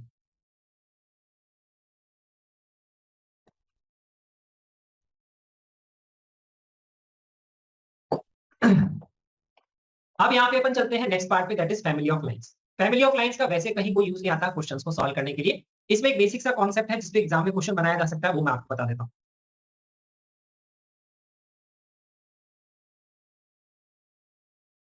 तो बेसिकली क्या है कि कभी भी क्वेश्चन में ध्यान रखना, ये काफी कॉमन तरीका है क्वेश्चन बनाने का। क्वेश्चन में लिख लेता है lines passes through a fixed point, find that fixed point. This is a very common type of question जो एग्जाम में बना देता है। ये जो फिक्स्ड पॉइंट है ना word, this is very important. Fixed point word वो एग्जाम में यूज कर देता है। ऐसे कई बार लिखा होता है circle passes through a fixed point, तो फैमिली ऑफ सर्कल्स भी जो है उसको अपन यूज कर सकते हैं। वहां पे भी मैं इस तरह का क्वेश्चन कराऊंगा कि जैसे क्वेश्चन में लिखा हुआ है line passes through a fixed point, तो वो जो भी लाइन है या लाइंस की बात कर रहा है वो फैमिली ऑफ लाइंस को ही रिप्रेजेंट करता है। हम फैमिली ऑफ लाइंस को यूज करके कभी भी क्वेश्चन सॉल्व नहीं करते हैं, कैलकुलेशन में ऐसा कोई फर्क नहीं आता है। मैंने नहीं देखा है कि ऐसा कोई मेजर क्वेश्चन सॉल्व किया गया हो इससे। हम इसको पढ़ते इसलिए है क्योंकि जो फैमिली ऑफ लाइंस है वो रिप्रेजेंट करती है ऐसी दो लाइंस को जिसके यहाँ पे इंटरसेक्शन पॉइंट से तीसरी लाइन पास करती है। तो अगर जैसे अपनी ये लाइन L1 है और ये लाइन L2 है, तो हम बोलते हैं कि L1 प्लस लैम्डा L2 जो होती है वो थर्ड लाइन होती है जो इनके इंटरसेक्शन पॉइंट से पास करती है। तो ये वाली जो लाइन है थर्ड वाली, ऐसी बहुत सारी लाइंस होती हैं, they always passes through a fixed point and that point is nothing but intersection point of L1 and L2। तो अगर ऑब्जेक्टिव में कभी भी ऐसा क्वेश्चन आता है, कभी भी एग्जाम में टाइप ऑफ क्वेश्चन में ऐसा लिखा हुआ है कि ये किसी फिक्स पॉइंट से पास करेगा, बताओ भाई फिक्स पॉइंट क्या है, तो आपको क्या करना है, कभी भी लाइन के लिए लिखा होता है कि वो फिक्स पॉइंट से पास करती है, तो आपको ये सोचना होता है कि अगर आप उस लाइन की इक्वेशन ऐसे लिख लें, that is L1 plus lambda L2, जिसमें ये वाली जो लाइन की इक्वेशन है और ये वाली जो लाइन की इक्वेशन है उसमें तो x और y हो जाए, और यहाँ पे ये जो लैम्डा है ये एक वेरिएबल वैल्यू। तो आप बोल सकते हैं कि जो भी लाइन के बारे में आपको बताना है किस फिक्स पॉइंट से पास करती है, अगर आप उसको ऐसे रिप्रेजेंट कर सकते हैं तो ये हमेशा L1 और L2 के इंटरसेक्शन पॉइंट से पास करती है, ये हम वहां पे बोल सकते हैं। This is what is it is about. तो जैसे यहाँ पे देखो लिखा हुआ है, ये काफी कॉमन है, जैसे इस तरह से लिखा हुआ है कि ये जो लाइन है it will pass through one और अदर टू फिक्स पॉइंट्स। तो कहने का मतलब है कि ये जो लाइन की इक्वेशन है, अगर मैं इसको कैसे भी करके ऐसे रिप्रेजेंट करूं L1 प्लस लैम्डा L2, तो मैं यहाँ पे बता दूंगा कि ये किस फिक्स पॉइंट से पास करती है। Basically this is the thought process. तो अब यहाँ पे ये जो लैम्डा है ये सिंगल वेरिएबल, ध्यान रखिए।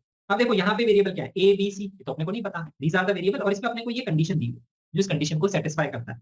तो अपने को क्या करना पड़ेगा, इसमें से एक वेरिएबल हटाना पड़ेगा। जैसे सपोज मैंने C की वैल्यू A या B के टर्म्स में निकाल के यहाँ पुट कर दी, so it will become two variables. तो सपोज कुछ ऐसी इक्वेशन आ जाए AL1 प्लस BL2, C तो अपन ने A और B के टर्म्स में पुट कर दिया तो वो कॉमन आ जाएगा और वहां पे वो वैल्यू आ जाएगी।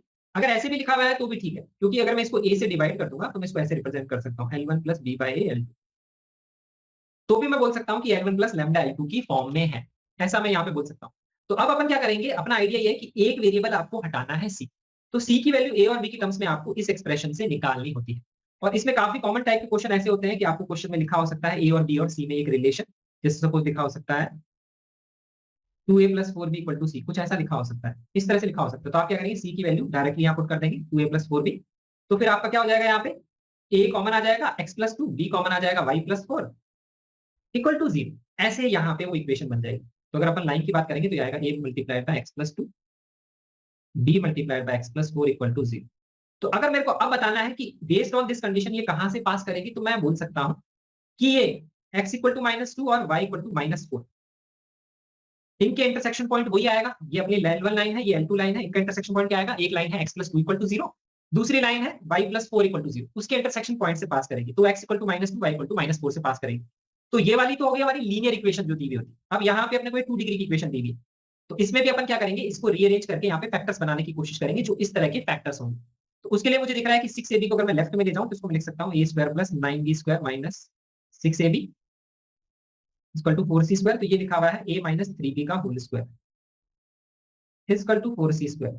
तो ये आ जाएगा a minus 3b plus sorry 2c का होल स्क्वायर। तो मैं इसको लेफ्ट में ले जाऊंगा, a square minus b square की आइडेंटिटी, तो प्लस 2c आएगा और एक आएगा a minus 3b minus 2c का प्रोडक्ट इक्वल टू 0। तो यहां से दो आंसर आ रहे हैं, a minus 3b plus 2c equal to 0 और एक और आंसर आ रहा है a minus 3b minus 2c equal to 0। तो अब यहाँ पे आप ये कर सकते हैं कि c की वैल्यू यहाँ पे पुट करते हैं या a की वैल्यू पुट करते हैं। a को पुट करते हैं 3b, यहाँ पे 3b माइनस 2c, उसको आप ऐसे रिप्रेजेंट कर लेंगे, फिक्स पॉइंट आ जाएगा। एक तरीका तो ये होता है कि इसको L1 प्लस लैम्डा L2 में चेंज कर लो।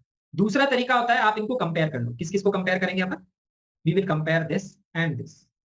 अगर आप इन दोनों को कंपेयर करोगे तो आपको क्या मिलेगा, कंपेयर करने का मतलब है कि x की वैल्यू यहाँ पे अगर मैं 1 पुट कर दूं, b की वैल्यू -3, या फिर कंपेयर करने का मतलब है आप a b c के जो कोफिशिएंट है उसका रेशियो ले लो, उसका है कंपेयर करने का मतलब। तो उससे आपको x की और y की वैल्यू मिल जाएगी जो फिक्स्ड पॉइंट।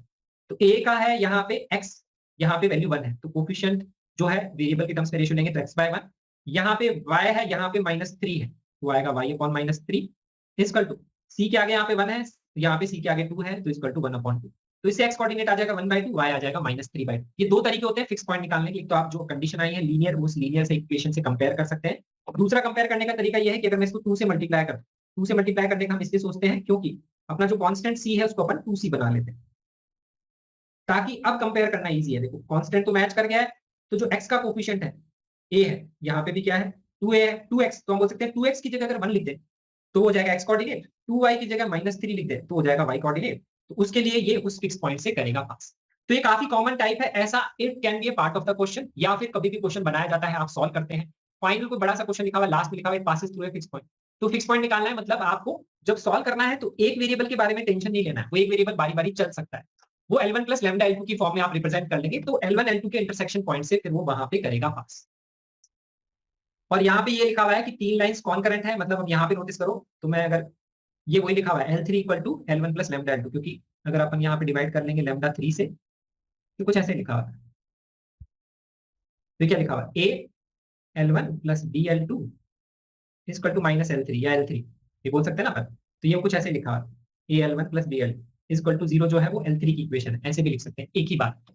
तो ये डिफरेंट तरीका है लिखने का, सिर्फ इसका ये यूज आता है, इसको यूज करके जनरली हम क्वेश्चन सॉल्व नहीं करते। आप फुट ऑफ परपेंडिकुलर और mirror image of a point in A line का फॉर्मूला याद रखेंगे, it's a very important formula. Same formula 3D geometry में भी आता है, आपको फुट ऑफ परपेंडिकुलर निकालना है या मिरर इमेज का पॉइंट। इसमें सिर्फ एक गलती ये नहीं करनी है कि जब अपन फुट ऑफ परपेंडिकुलर निकालते हैं तो इसमें h माइनस x1 करते हैं, ध्यान रखिए h माइनस x1 और k माइनस y1, उल्टा नहीं लिखेंगे x1 माइनस h और y1 माइनस k। अगर ये उल्टा लिख देंगे तो ये गलत आंसर आ जाएगा। तो हम लिखते यही है, ये वाला जो पार्ट है ये इक्वेशन ऑफ ये वाली लाइन है और हम इस तरह से उसको इक्वेट करते हैं। सेम फॉर्मूला 3D ज्योमेट्री में भी आता है, तो सिर्फ मैंने फॉर्मूला लिखा है, इसमें यहाँ पे -1 आता है, यहाँ -2 आता है। बस ध्यान रखेंगे जो वैल्यू निकालनी है u और v, उसमें से x1 y1 को सब्ट्रैक्ट करेंगे, not the other way round. जब यहाँ पे वैल्यू पुट करेंगे नहीं तो गलत आंसर आ जाएगा। अब हम आ जाते हैं नेक्स्ट इंपॉर्टेंट पार्ट की तरफ, दैट इज ट्रायंगल। ट्रायंगल पे बेस्ड कुछ पैरामीटर्स होते हैं, सर्कम सेंटर, ऑर्थो सेंटर, इन सेंटर, ये वाले जो पॉइंट्स होते हैं। और जो प्रॉपर्टीज ऑफ ट्रायंगल चैप्टर है उसमें भी अगर आप प्रीवियस क्वेश्चन देखेंगे, 5 क्वेश्चन जो पिछले साल में पूछे गए हैं वो इन्हीं पैरामीटर्स पे पूछे गए। मतलब उसमें कहीं ना कहीं क्वेश्चन में प्रॉपर्टीज ऑफ ट्रायंगल वाले चैप्टर में क्वेश्चन में लिखा होता है सर्कम सेंटर, इन सेंटर, सर्कम रेडियस, इन रेडियस, इसके बारे में, उससे रिलेटेड क्वेश्चन बनाने के चांसेस ज्यादा रहते हैं। तो स्ट्रेट लाइन में जो सबसे इंपॉर्टेंट पार्ट है वो ट्रायंगल ही है, या फिर जो शेप्स अपन ने देखी थी रोम्बस, रेक्टेंगल, वो सब वो काफी इंपॉर्टेंट है। तो ट्रायंगल के अपन पैरामीटर्स देख लेते हैं, उससे क्या इंपॉर्टेंट प्रॉपर्टीज है देखेंगे। पहला है सेंट्रॉइड। सेंट्रॉइड होता है मीडियंस का इंटरसेक्टिंग पॉइंट। तो मीडियंस का मतलब होता है जो अपोजिट साइड को बाइसेक्ट करता है, this is the property we know. और यहाँ पे इसको डिवाइड करता है रेशियो 2:1, ये अपने को पता होना चाहिए, इसका कोऑर्डिनेट पता होना चाहिए, x1 x2 x3 का यहाँ पे एरिथमेटिक मीन यहाँ पे लिखा हुआ। इसमें एक और इंपॉर्टेंट चीज होती है कि ये वाले जितने भी ट्रायंगल्स बनते हैं सबका एरिया इक्वल होता है। ये वाला जो ट्रायंगल है, ये जो 6 ट्रायंगल्स आपको दिख रहे हैं सबका एरिया सेम होता है, ये ध्यान रखेंगे। इसका एरिया अगर A1 है, इसका एरिया अगर मैं अल्फा लिख लेता हूँ तो ये भी एरिया अल्फा है, ये भी अल्फा है, ये भी अल्फा है, ये भी अल्फा है और ये भी अल्फा है। ये अपन यहाँ पे ध्यान रखेंगे। क्वेश्चन में ऐसा भी लिखा होता है, क्वेश्चन में कई बार लिखा होता है एक ऐसा पॉइंट जिसको अगर अपन ने वर्टिसेस से ज्वाइन किया तो बनेंगे 3 ट्रायंगल, उन तीनों ट्रायंगल का एरिया इक्वल है, तो वो कौन सा पॉइंट होता है? सेंट्रॉइड होता है। ये इंपॉर्टेंट चीज है, क्वेश्चन में सेंट्रॉइड को इस तरह से अलग अलग तरीके से लिख देता है। सेंट्रॉइड निकालने के लिए जनरली क्वेश्चन नहीं आता है, सेंट्रॉइड से हम बाकी पॉइंट्स निकालते हैं कैसे, उसका भी हम थोड़ी देर में देखेंगे यूज। बाकी सेंट्रॉइड की सिर्फ यही प्रॉपर्टीज होती है इंपॉर्टेंट। ये सारे ट्रायंगल्स के एरिया इक्वल होते हैं। क्वेश्चन में ऐसा लिखा हो सकता है, इस पॉइंट से अगर अपन ने वर्टिसेस को ज्वाइन किया तो ये जो 3 ट्रायंगल बड़े वाले बनेंगे ये भी इक्वल होंगे, वो पॉइंट अपना सेंट्रॉइड ही होता है।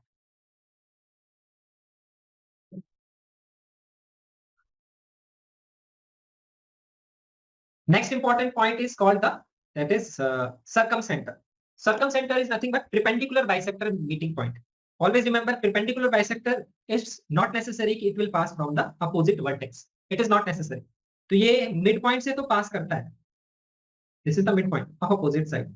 But this is also the perpendicular bisector. It here यहाँ पे क्या है, perpendicular है. तो it becomes easier. ये जो circle होता है ये vertices से जो pass करता है, AB, BC and AC, they are the chords of this circle. And we also know that from the center of circle, if you draw a perpendicular, the chords gets bisected by that point.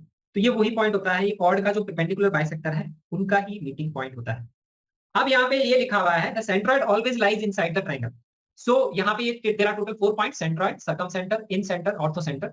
If question एक बार IIT में आया हुआ है जिसमें find करना था कितने point triangle के अंदर होंगे।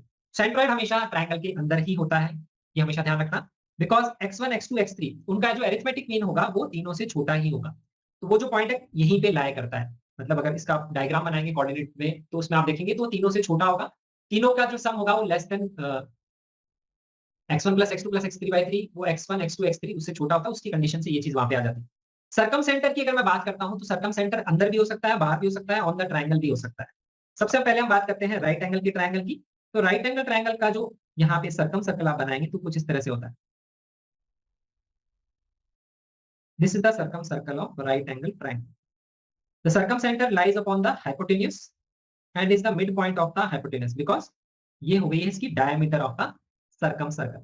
तो इसके केस में circumcenter lie करता है right angle के opposite vertex, opposite side के midpoint के ऊपर. So this is on the triangle. Acute angle triangle के अंदर जो circumcenter होता है it always lies inside the triangle. और obtuse में क्या होता है? obtuse में ये होगा कि यहाँ पे अगर मैं इसका circum circle if I will draw it will be something like this.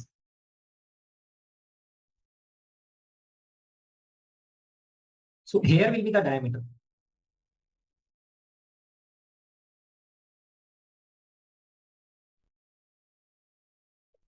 So this will be the diameter, this one.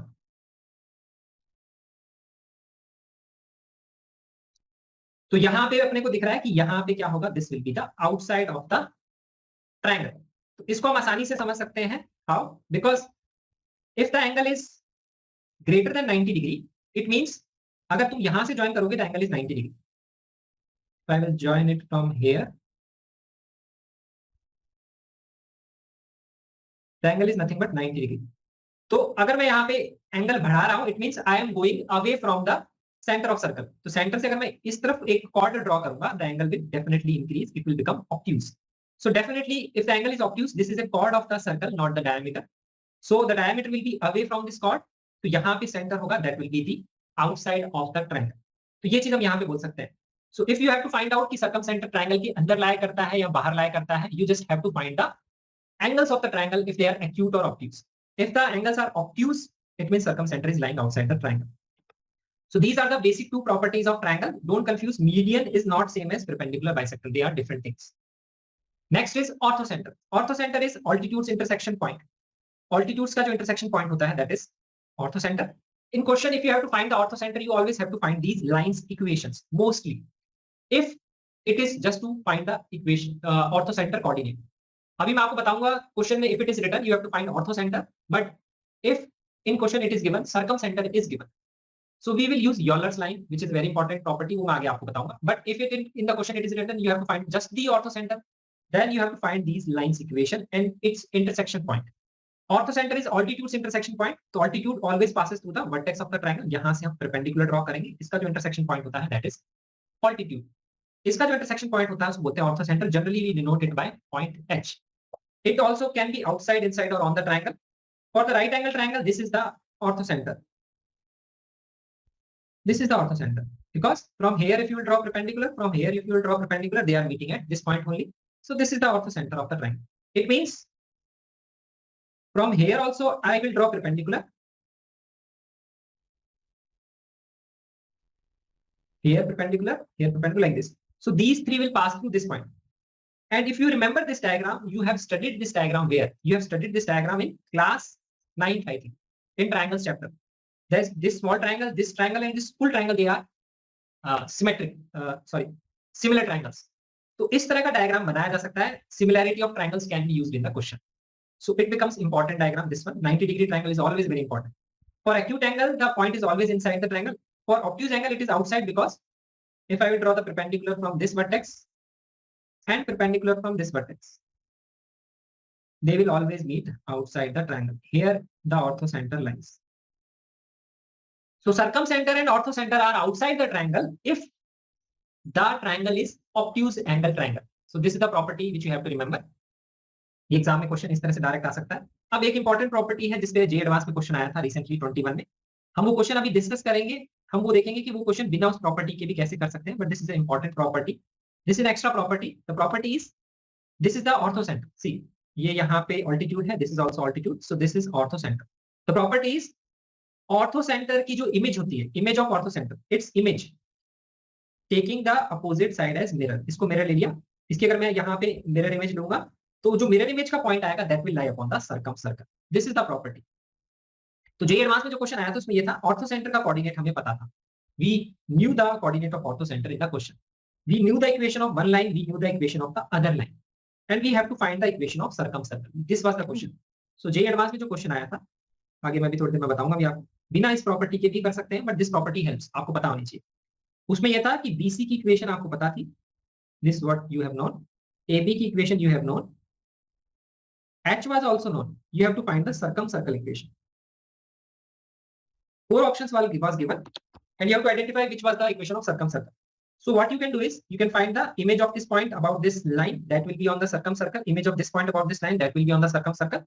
So you will know this point, and this point you already know, because AB की equation पता है, BC की equation पता है. This is the intersection point.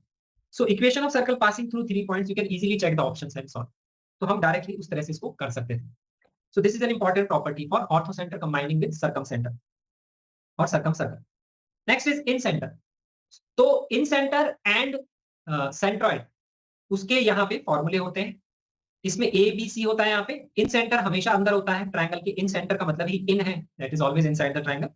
It is the intersection point of angle bisector of the triangle. Angle bisectors where they meet, this is the intersection point. और circumcircle is outside the triangle, passing through the vertices. ये जो है triangle के अंदर चलता है और ये तीनों साइड्स को टच करता है. तो ये इन सर्कल का जो है वो सेंटर है. This is the in centre of the circle. अब इसमें प्रॉपर्टी ये होती है यहाँ पे कि ये जो रेशो होता है, ये जो एंगल बाइसेक्टर है, ये भी जो एंगल बाइसेक्टर है, ये भी जो एंगल बाइसेक्टर है, तो इसमें एक रेशो में डिवाइड करती है. ये जो पॉइंट होता है, इस पॉइंट को एक रेशो में डिवाइड करती है. तो मैंने जहां पे ये लिखा हुआ है a represents the length of this side opposite to vertex A. B represents the length of side b opposite to vertex B. जैसे अपन प्रॉपर्टीज ऑफ ट्रायंगल में करते हैं, ये साइड सी है अपोजिट टू वर्टेक्स सी. तो अगर हमें इन सेंटर का कोऑर्डिनेट निकालना है तो what we do is a x1 b x2 c x3 upon a plus b plus c. Next property is कि ये जो एंगल बाइसेक्टर की लाइन है जहां पे ये कट करती है, ये जो रेशियो होता है, this is c is to b. So the property is ab upon ac. This ratio, ये साइड का जो रेशियो है और यहाँ पे ये जो रेशियो है, अगर मैं इसको d बोल देता हूँ, is equal to bd upon cd. they are same. So this ratio is also c is to b. ये पता होना चाहिए अपने को. This is the property, common property. और ये जो रेशियो होता है इन सेंटर को अगर मैं i बोल देता हूं, ai अपॉन id कितना होता है? ये रेशियो होता है c plus b, that is adjacent side का सम अपॉन अपोजिट साइड, इसके रेशियो के बराबर होता है. So this helps if you have to find the in center coordinate, but in center के लिए अपने को ये वैल्यू पता होती है, तो अपन इससे भी डायरेक्ट इन सेंटर का कोऑर्डिनेट निकाल सकते हैं. अब इन सेंटर की प्रॉपर्टी कैसे यूज आती है, एंगल बाइसेक्टर्स में कैसे यूज आती है? This is the first property. This is image of the vertex of a triangle in angle bisector lies on the opposite side. तो ये है हमारा एंगल बाइसेक्टर. एंगल बाइसेक्टर में if you find the image of this point, it will lie on the opposite side. ये property होती है. Similar तरह से अगर मैं यहाँ पे find the image of C, it will lie upon opposite side AB. This is image of C in angle bisector. तो इसका भी अपन क्वेश्चन देखेंगे तो आपको ये चीज क्लियर होगी कैसे काम में आती है. क्वेश्चन में इसी तरह से दिया होता है, आपको अपोजिट साइड की इक्वेशन निकालनी होती है. It helps. अब यहाँ पे ये एंगल अपने को कैसे शो कैसे कर सकते हैं अपन सिमिलरली. तो यहाँ पे अगर मैं ये मान लेता हूँ कि ये दोनों इक्वल हैं, तो अपन शो कैसे कर सकते हैं कि ये वाला जो है यहाँ पे एंगल थीटा है, ये वाला एंगल यहाँ पे भी थीटा है, तो यहाँ पे इस ट्रायंगल को नोटिस करो, ये इसका परपेंडिकुलर बाइसेक्टर है। तो क्या होगा यहाँ पे, the perpendicular bisector here, this angle, this side and this side, so this is SAS। तो ये दोनों ट्रायंगल क्या है, कॉन्ग्रुएंट। अगर ये दोनों ट्रायंगल कॉन्ग्रुएंट अपने को दिख रहे हैं, इसका मतलब ये एंगल इसके बराबर होगा। इस वाले ट्रायंगल में अगर मैंने एक ट्रायंगल कंस्ट्रक्ट किया है इस तरह से कि यहाँ पे ये पॉइंट बी यहाँ है और ये मिड पॉइंट है, तो अपने को दिख ही रहा है ये इस ट्रायंगल में ये दोनों कॉन्ग्रुएंसी से बोल सकते हैं, ये दोनों एंगल इक्वल होंगे, मतलब ये एंगल बाइसेक्टर वाली ही लाइन होनी चाहिए। Next important property is this one, कि अगर एंगल बाइसेक्टर को अगर अपन एक्सटेंड करते हैं और सर्कम सेंटर से अगर अपन यहाँ पे इसको ड्रॉ करते हैं परपेंडिकुलर, तो BC is the chord of the circle. If I draw perpendicular from this point, तो ये जो पॉइंट है और यहाँ से इसको अगर मैं ज्वाइन करूंगा, they are the same point. तो कहने का मतलब ये है, अगर मैंने यहाँ से ये तो मैंने एंगल बाइसेक्टर को एक्सटेंड किया, वो एक लाइन बन गई, और मैंने सर्कम सेंटर से एक परपेंडिकुलर लाइन ड्रॉ करी है, वो दोनों जाके कहाँ मीट करते हैं, सर्कम सर्कल पे मीट करते हैं। इसको प्रूव करना इजी होता है, उसके लिए अपन ने क्या किया, यहाँ से इसको एक्सटेंड किया, यहाँ से इसको एक्सटेंड किया। तो अब यहाँ पे अगर इस ट्रायंगल में देखेंगे तो ये वाला जो है DBC, ये वाला एंगल, और DAC ये इक्वल होंगे। क्यों होंगे इक्वल, क्योंकि सेम कॉर्ड पे है CD के ऊपर, तो ये एंगल इसके बराबर होगा। सिमिलर तरह से BD कॉर्ड के ऊपर क्या है, ये वाला एंगल और ये वाला एंगल दोनों इक्वल होंगे। तो इससे अपने को पता चल गया कि ये वाला एंगल और ये वाला एंगल इन दोनों के बराबर होगा। तो इससे अपने को ये पता लग जाएगा कि जो BDC होगा that will B N isosceles triangle. If this is an isosceles triangle, इसका मतलब क्या है कि अगर मैं यहाँ से परपेंडिकुलर ड्रॉ करूंगा, it will bisect the opposite side. और अगर मैं सेंटर ऑफ सर्कल से कॉर्ड पे परपेंडिकुलर ड्रॉ करूंगा, that will also bisect the opposite side. It means ये पॉइंट यहां से जो आएगा और यहां से जो आएगा, that will be the same. तो इसीलिए ये इसी लाइन को जब हम परपेंडिकुलरली एक्सटेंड करते हैं तो ये इसी पॉइंट पे मीट करती है। तो ये एक इंपॉर्टेंट प्रॉपर्टी होती है, this is of in centre of the triangle. तो ये टोटल 4 हैं यहाँ पे जो आपको ध्यान रखना है। इन सेंटर की कुछ प्रॉपर्टीज होती है, एंगल बाइसेक्टर की और ऑर्थो सेंटर की होती है। सर्कम सेंटर और जो है सेंट्रॉइड, उसकी कोई बहुत ज्यादा प्रॉपर्टीज नहीं होती। अब यहाँ पे देखते हैं अपन यूलर्स लाइन, ये काफी इंपॉर्टेंट लाइन है। मैंने जैसे तुम्हें बताया, सेंट्रॉइड का कोऑर्डिनेट यू ऑलवेज नो, इसके लिए आपका फॉर्मूला है। इन सेंटर के लिए भी फॉर्मूला है, if you know the vertices of the triangle. Ortho centre के लिए कोई फॉर्मूला नहीं, सर्कम सेंटर के लिए कोई फॉर्मूला नहीं। So this is a very common type of question जो एग्जाम में बनाया जाता है। These are 3 things, circumcentre, orthocentre and centroid. किसी भी ट्रायंगल के लिए आपको सेंट्रॉइड आप you can find just directly using the formula. In the question either of orthocentre और सर्कम सेंटर इज गिवन। ये हमेशा नोटिस करना है, ये क्वेश्चन में ऐसा ही होता है, दोनों में से एक आपको दिया हुआ होगा। In that case you don't have to use the formula, you have to use this condition. तो सेंट्रॉइड तो आपने को हमेशा पता होता है, ऑर्थो सेंटर सर्कम सेंटर में से एक आपको क्वेश्चन में दिया हुआ होगा, डायरेक्टली और इनडायरेक्टली। तो अगर आपको दोनों में से एक पता होगा, you can find the third one. How you can find the third one, क्योंकि एक प्रॉपर्टी होती है कि OGH these all lie on a single line, जिसको बोलते हैं Euler's line. And centroid divides the line joining circumcentre and orthocentre in the ratio 1:2। इससे अपन centroid, orthocentre and circumcentre के coordinates को relate कर सकते हैं। जैसे फॉर एग्जांपल मैंने ये यहाँ पे दिया है क्वेश्चन, एक ट्रायंगल है, इसके वर्टिसेस है 3,4, 5 cos theta, 5 sin theta, 5 sin theta and -5 cos theta. We have to find the locus of इस ऑर्थो सेंटर। अब ये मैं क्वेश्चन क्यों बता रहा हूं, बिकॉज इन जनरली इन क्वेश्चंस पे लिखा हुआ होता है, जैसे देखो लोकस ऑफ ऑर्थो सेंटर, तो अपने दिमाग में आएगा we will find the orthocentre. तो हम क्या करेंगे, ये वाली इक्वेशन और ये वाली इक्वेशन लिखेंगे परपेंडिकुलर की, और उसका इंटरसेक्शन पॉइंट निकालने की कोशिश करेंगे, उस तरह से इक्वेशन बनाने की कोशिश करेंगे। बट इस क्वेश्चन में नोटिस करने वाली चीज क्या है, this is 3,4, this is 5 cos theta, 5 sin theta, this is 5 sin theta -5 cos theta. तो यहाँ पे ये जो है ये पैरामेट्रिक फॉर्म है, किसकी है, if you know the equation of circle x² + y² = r², तो उसके लिए r cos थीटा और r sin थीटा जो होते हैं, this is the parametric coordinate of any point. तो ये कुछ इसी तरह से यहाँ पे लिखा हुआ है। तो अब आप यहाँ नोटिस करो, x² + y², तो ये रेडियस 5 है, ये भी रेडियस 5 के सर्कल के ऊपर ही है, और इसमें भी x² + y² करोगे तो 5² आएगा, तो ये भी रेडियस 5 है। तो यहाँ पे ये जो सर्कल है x² + y² = 5², these are all on the circle this one. तो इसका मतलब क्या है, अपन ये बोल सकते हैं कि इसका जो सर्कम सेंटर है वो कहाँ पे होगा, ओरिजिन पे होगा। Circum centre will be at origin, तो इनडायरेक्टली ये दिया हुआ है। अब ये क्वेश्चन एक पर्टिकुलर टाइप ऑफ क्वेश्चन है जो मैंने आपको कराया, लेकिन हमेशा ऐसा नहीं होता, कई बार क्वेश्चन भी इनडायरेक्टली या डायरेक्टली भी दे देता है, बट वो तीसरे के बारे में फिर बात कर रहा होता है। तो यहाँ पे अपने को पता है सर्कम सेंटर क्या है, 0,0। Centroid we can find, centroid कितना आएगा, 3 + 5 cos theta + 5 sin theta / 3।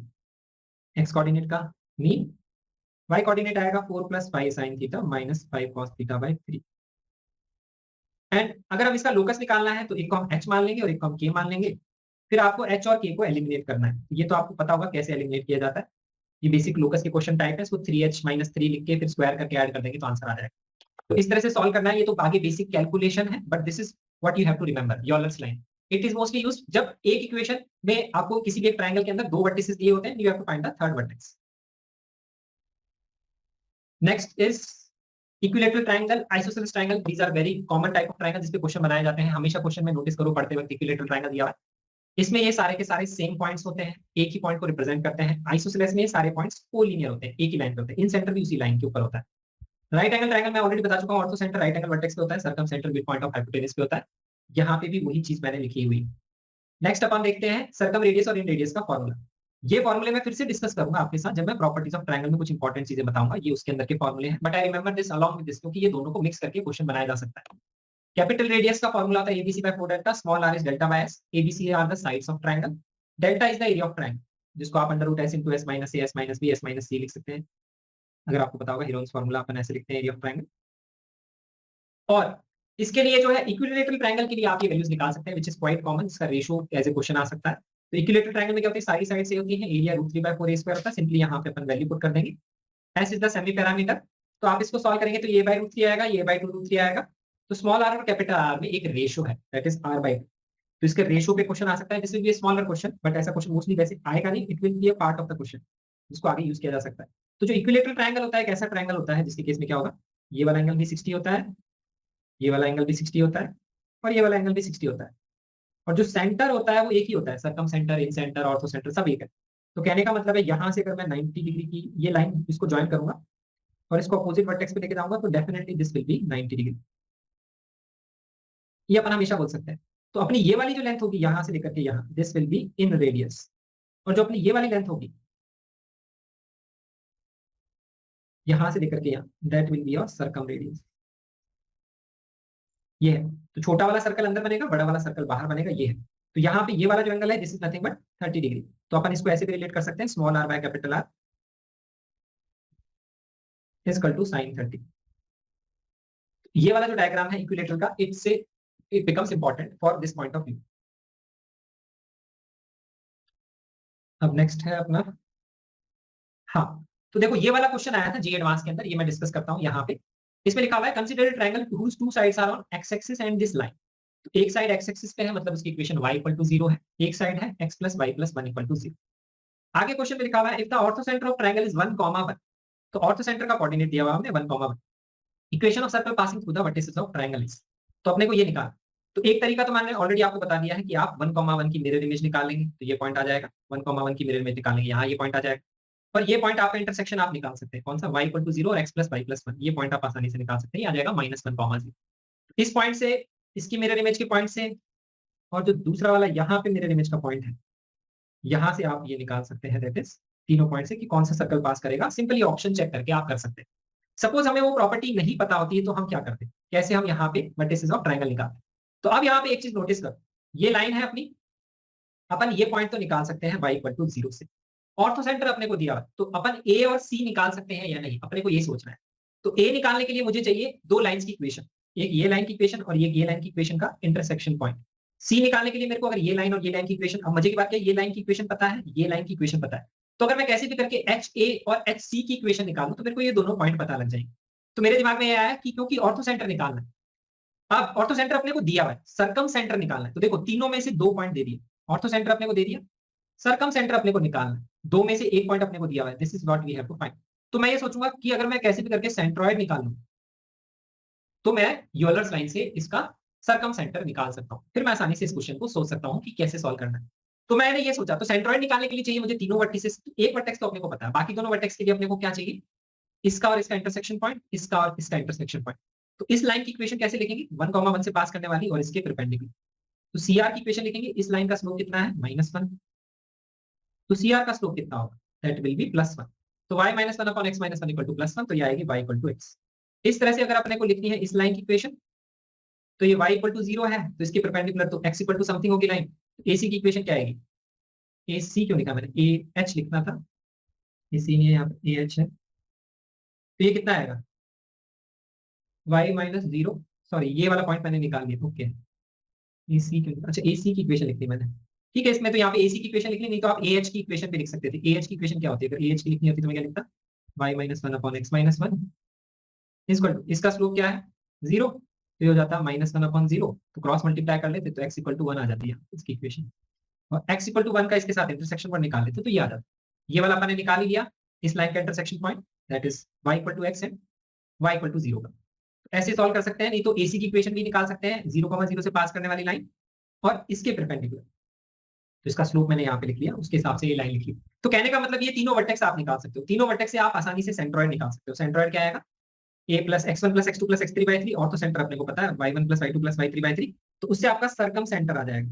Circum centre हम आसानी से लिख सकते हैं 1 मल्टीप्लाइड बाय, अगर इसको मान लेता हूँ h कॉमा k, तो अपन h क्या लिख सकते हैं 1 multiplied by 1, 2 multiplied by h, तो 2h plus 1/3 equal to centroid 0, और फिर लिखेंगे अपन 2k plus 1/3 equal to -2/3।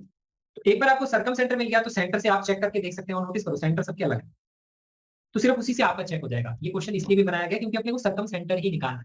योनर्स line is very very important, इसको अपन ध्यान रखेंगे, ये ध्यान रखना है, इस तरह से क्वेश्चन में यूज आता है। और जो प्रॉपर्टी मैंने बताई थी सेकंड मेथड, वैसे तो आप इसको कर ही सकते हैं, दोनों तरीके से इसको सॉल्व किया जा सकता है, that is for the triangle.